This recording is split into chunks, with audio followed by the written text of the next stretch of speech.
a gente lê assim: porque eis que darei ordem, e sacudirei a casa de Israel entre todas as nações, assim como se sacode grão no crivo, sem que caia na terra um só grão. O profeta Amós ministrou em favor de Israel, profetizando contra a casa de Israel, num período de extrema sensibilidade de sua história, de sua trajetória. O período de retorno do cativeiro, restabelecimento da ordem. E uma profecia foi feita através deste servo de Deus: Israel seria sacudido. Nós entendemos aqui pelo menos 3 cumprimentos diretos dessa profecia. O primeiro deles tem que ver com o seu contexto imediato. É Israel no período em que estava, na condição em que estava, e dentro do propósito do Senhor de restaurá-la como nação. Seria sacudida. Quando nós, Igreja Adventista do Sétimo Dia, reconhecendo em Ellen White a voz profética para a igreja remanescente no tempo do fim, conseguimos perceber que ela faz uso desta expressão sacudidura para dizer que algo ocorreria na igreja no tempo do fim. Nós temos um segundo cumprimento aqui, a aplicação histórica com efeitos escatológicos para o tempo do fim. Mas há uma terceira, que atinge todas as pessoas em todas as épocas. É a sacudidura pessoal. Ela não é institucional, ela não é corporativa, ela é de natureza individual. Cada um de nós é testado e sacudido dentro da sua própria experiência.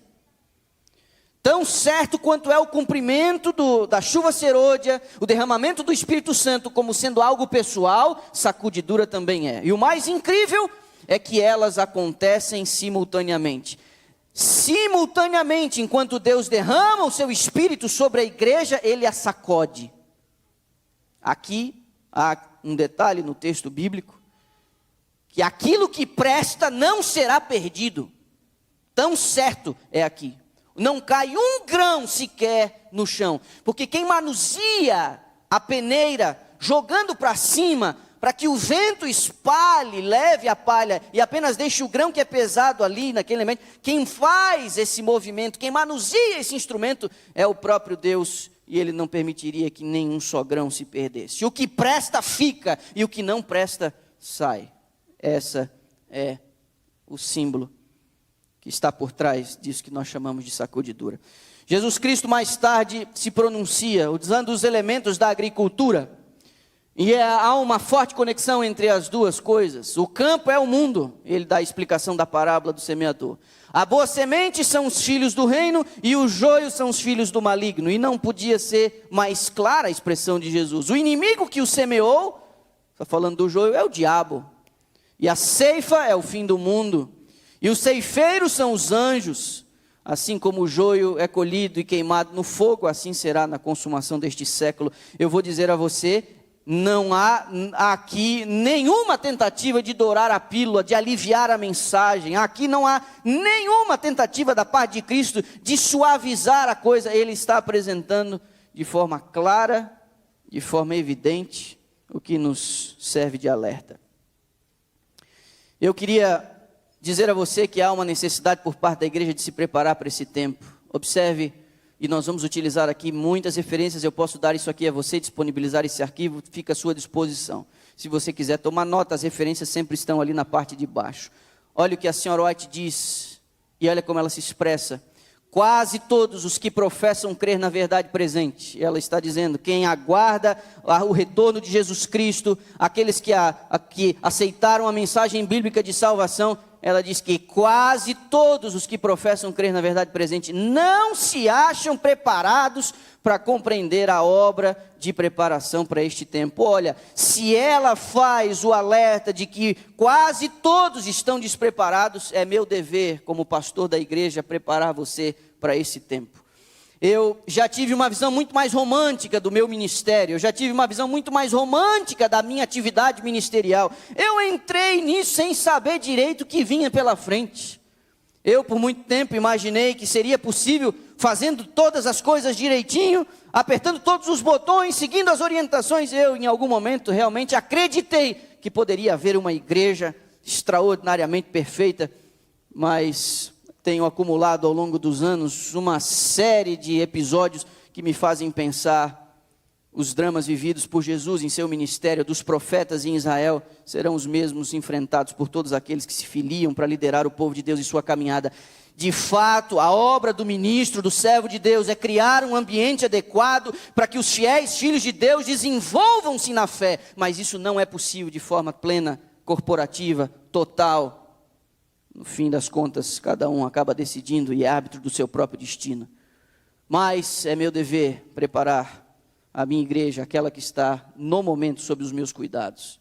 Devemos com urgência, diz ela, buscar esta experiência e esse preparo, pois Deus está agora cirandando o seu povo, provando os seus propósitos ou motivos.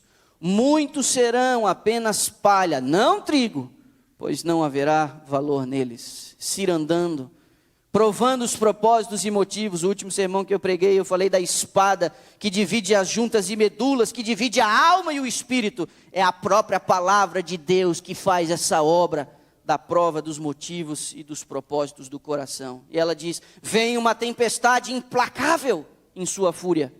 Estaríamos nós preparados para enfrentá-la? Que coisa.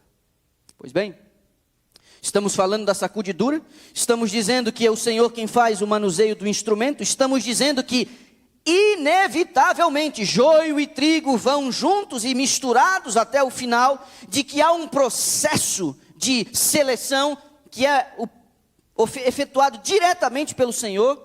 Mas quais seriam as causas da sacudidura? Quais são as características da sacudidura? O que de fato sacode o povo de Deus? Como que a palha é levada pelo vento e o grão permanece na peneira? Como que isso se dá? Como que isso se dá? Aperte os seus cintos. Há pelo menos aqui 7 razões que eu queria considerar com você.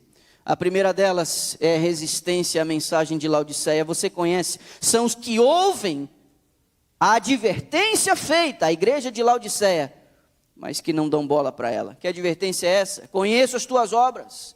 Você não é frio nem quente. Quem dera se você fosse frio ou quente. Assim, porque você é mono e não é frio e nem quente, vomitar-te-ei da minha boca. Mas você diz: eu sou rico, de nada tenho falta, mas não sabes que és um desgraçado, miserável, pobre, cego e nu. A visão inflacionada de si mesmo, o apoio em apenas acreditar na fé, acreditar na doutrina, acreditar na mensagem, isso de forma nenhuma é suficiente. Mas aqueles que professam ser do povo de Deus e marchar com o povo de Deus, desenvolvem uma característica de arrogância, apoiando-se em seus próprios feitos religiosos, em sua frequência à igreja, em sua devoção ao sábado, em sua fidelidade no dízimo, em seus dons, a habilidade de virem aqui na frente e fazerem as coisas, de se engajarem nos ministérios da igreja ou coisa do tipo. Isso não é garantia nenhuma. Quantos anos você está na igreja, de quem você é filho, quantos estudos você deu, quantas pessoas você conduziu ao batismo. Nada disso. Apoiar-se nisso é respirar a atmosfera de Laodiceia. E quando a mensagem é pregada, dizendo: você precisa mudar de vida, há alguns que olham e dizem: mensagem extremista, discurso radical, igreja legalista, rígida, inflexível, não é bem assim. Essa é uma característica daqueles que serão sacudidos. Observe. Perguntei a significação da sacudidura que eu vira. E ela diz: alguns não suportarão esse testemunho direto, levantar-se-ão contra ele, e isto é o que determinará a sacudidura entre o povo de Deus. Ela está falando do testemunho direto do anjo à igreja de Laodiceia. Você me dá náuseas, porque você não está nem lá nem cá. Rejeitar essa mensagem é uma das causas. Vi que o testemunho da testemunha verdadeira não teve a metade da atenção que deveria ter. E aí o pastor fala: dependendo do meu estado, do meu humor naquele dia, eu vou ou não vou. Dependendo se vou ou não com a cara dele, aceito ou não aceito. Dependendo de quem vem, de como fala, de como se expressa, de como articulado ele trabalha as palavras, aí eu aceito ou não aceito. Não, rejeitar essa mensagem é uma causa de sacudidura.